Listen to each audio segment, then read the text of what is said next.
The reason I put Michael up there before those other guys, LeBron has stacked his teams. Let's be realistic. And as Kevin Durant did and others have done. And that's why lessen their legacy? Yes. Russell Westbrook now on his way. It's a trade, but on his way to the Lakers. So I do. Like what Giannis and Dirk Nowitzki, guys like that, especially Giannis is the perfect example. They go through the grind and to lose, which Michael did. When I was watching that documentary, I was like, damn, I forgot how bad the Pistons beat him up. But going through that struggle, that's what separates sports. Like winning all the time, like we all want to win, but the struggle is part of your legacy. All right, Nick, what do you make of what Charles Barkley had to say there? Listen, this is tough for me because I consider Charles a friend, and I don't know if people know about this, I've known Bob Costas for 25 years. Bob Costas was like a mentor of mine when I was a child. So it pains me to say this, but I don't know that Charles Barkley and Bob Costas would be the neutral arbiters of a LeBron Jordan discussion when both of their careers are so tied to the legend of Michael Jordan.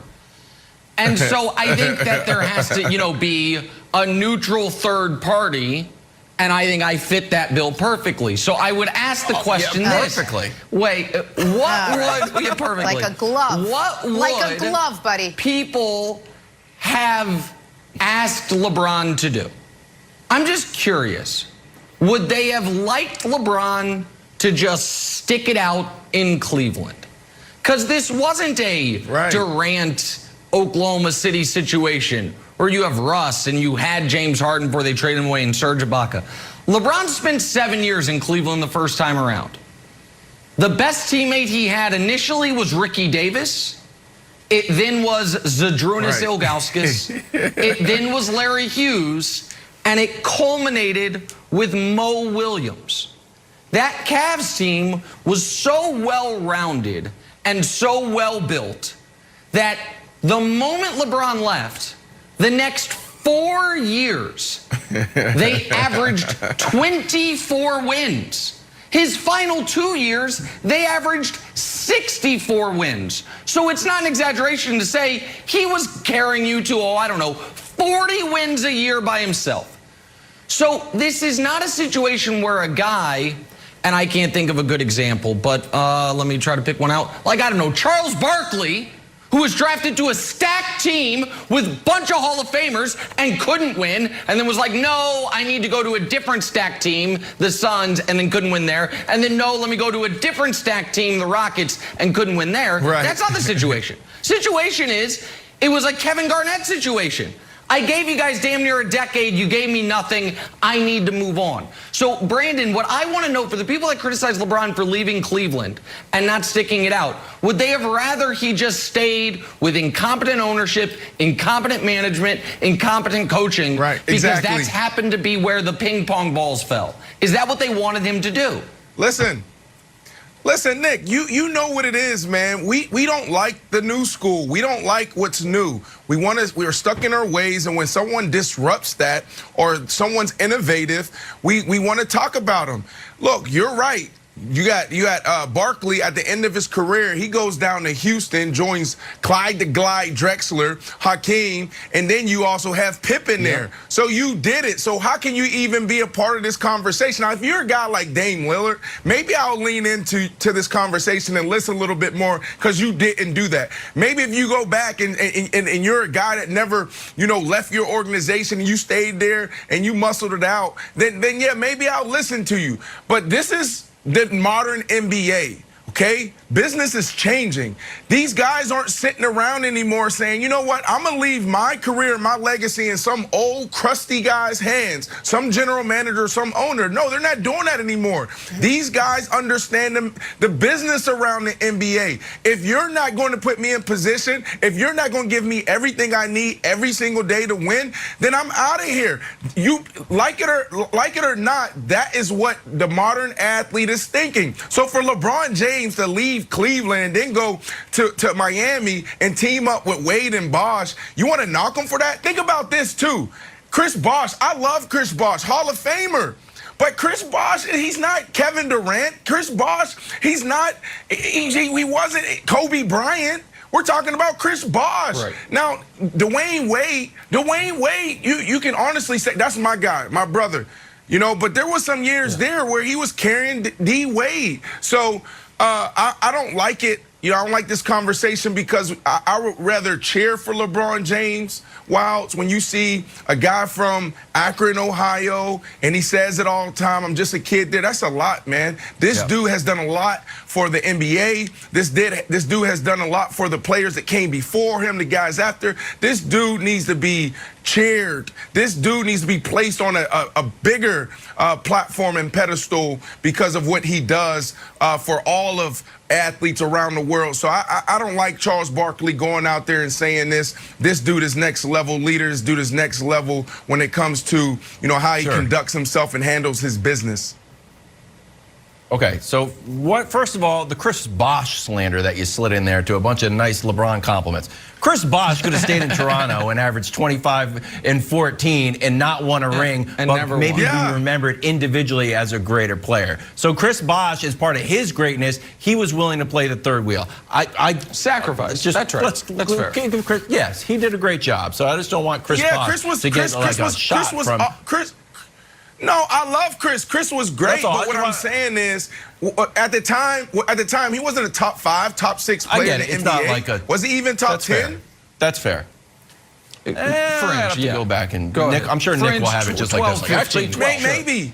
Yeah. Yes, I know it. Kobe. You nailed it. Okay, go ahead. All right, so here's my take. Hold on just a second before we get back into the old 20 years ago, 15 years ago. Okay, here's my take. Greatness and consistency are usually hand in hand, right? Jordan had Phil Jackson, had Scottie Pippen through his entire championship run. Tim Duncan had Pop his entire championship run. Kobe had Phil and was with the Lakers his entire championship run.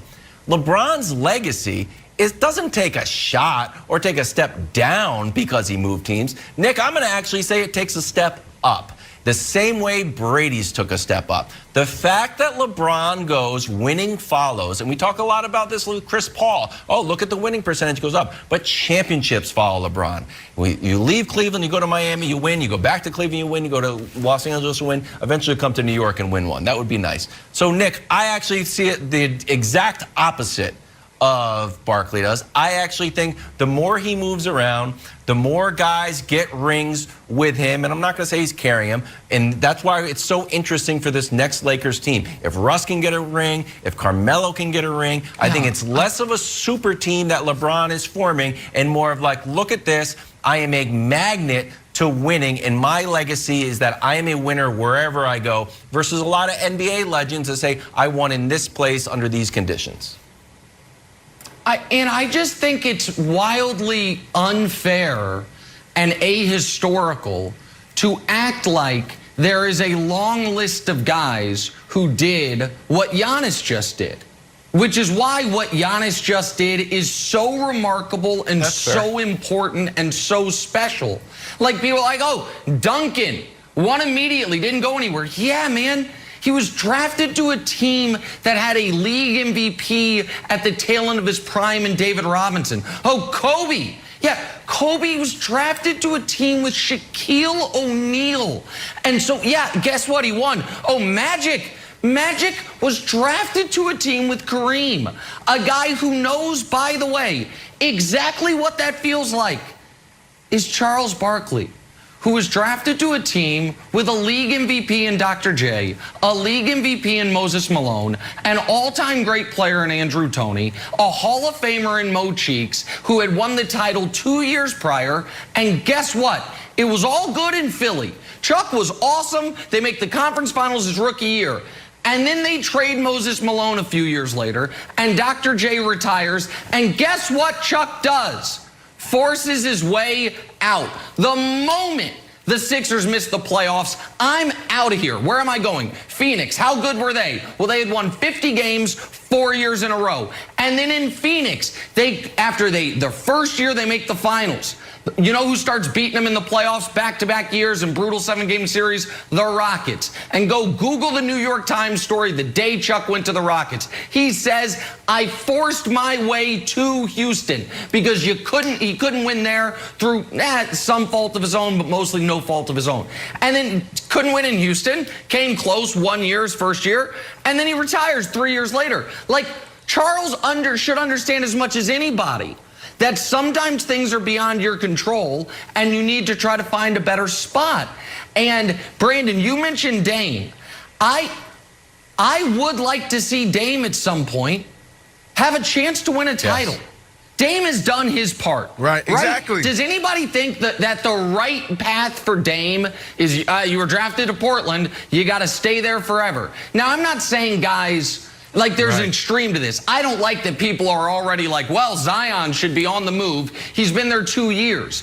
But for Dame, like, will people look at Dame worse if he finally says, guys, I need to be with a better organization or a better teammates or whatever? I wouldn't. Just like I didn't blame Garnett, didn't blame Chris Paul with the Hornets initially. Like, I don't blame these guys if the team is not competent around them. Well, the difference is back in the day, the players just showed up and they played. Now, you know, you have these players that are more involved. You're seeing it across all sports, Jenna. It takes everybody and it takes all levels. You have ownership, you have the general manager, so you have management, you have coaches, and you have players. Now we're seeing like the LeBron Jameses